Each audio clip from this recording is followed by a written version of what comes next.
All right, we have our assistant Finian over here. And we're doing it on his easel.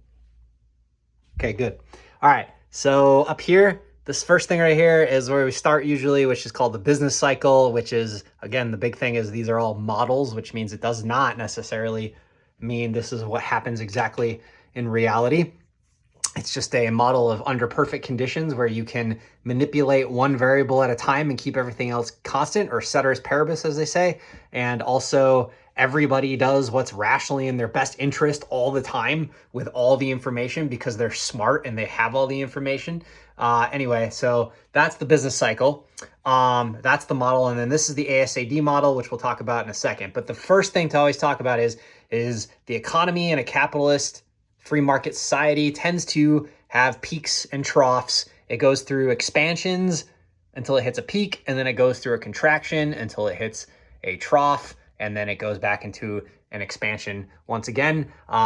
In layman's terms, they usually call these contractionary periods recessions, and then the other part growth. So the thing about this, though, is when these things happen, people tend to act in a way that they call either pro-cyclical, which means a way that makes that part of the business cycle keep going, or anti-cyclical, which means it stops it. So in general, most people in an economy actually act in a way that is pro-cyclical, which means that it makes the part of the business cycle that you're on keep going. If you think about it, during a recession or a contraction, people generally tend to save money. They might lose their job. Businesses stop investing. They stop taking out loans. Those are all things that make the problem worse because businesses aren't spending, people aren't spending, the economy is slowing down because people expect the economy to slow down.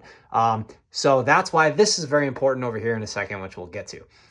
So this is your basic ASAD model. It's a model for the entire macro economy, and I'm going to erase the business cycle so that we have a little more room. And there's 3 lines on here. And again, remember, these are all models of what happens in a perfect world when everybody has all information and acts accordingly in the rational best interest. And also when you manipulate one variable at a time. So on the y-axis, we have what's called the price level. This is not inflation. This is basically the general level of prices. An increasing price level is indicative of inflation, and a decreasing price level overall is deflation. This Y right here is output. So this is what can an economy, a specific economy, produce given the resources it has. So wherever it's operating at here is its level of production of the economy. Thanks. Can you?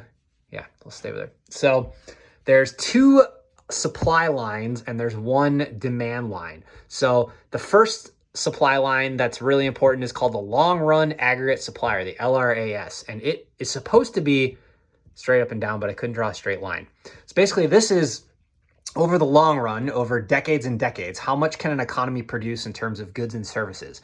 And it is straight up and down because no matter what happens, an economy can only produce a certain amount of goods and services with the resources it has. If it doesn't get more resources, so this is determined based off of your LLC, your land, your your human workforce, and your capital, which is like your machinery, factories, business investment. And then I guess also your technology is one really important thing. So this will not change unless you somehow change one of these variables. So your economy can only produce what it has the ability to produce.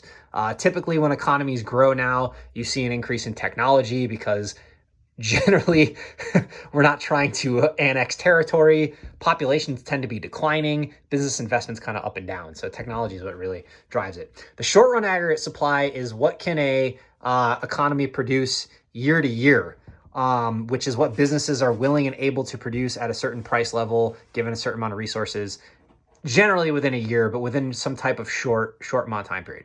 But the most important one, which I have in green, is aggregate demand. This is the entire economy and what its demand is. And it's made up of the things that make up GDP. So we have C, which is consumer spending.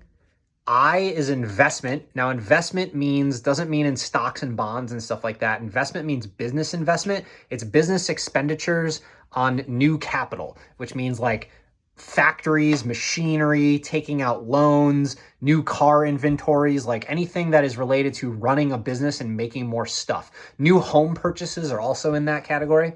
The G is government spending. This is government spending on goods and services. So not not spending money on giving people like welfare checks, but things like the military or building roads and bridges or laying fiber optic cable or research and development, things like that. And then the NX is net exports, which is exports minus imports. For America and for most economies, this is pretty much like a rounding error, so we don't even really count it. So that's what we have. All right, so this right here is a economy in long run equilibrium, and I'm going to stop the video so it doesn't get too big, and I'll start over with the next part.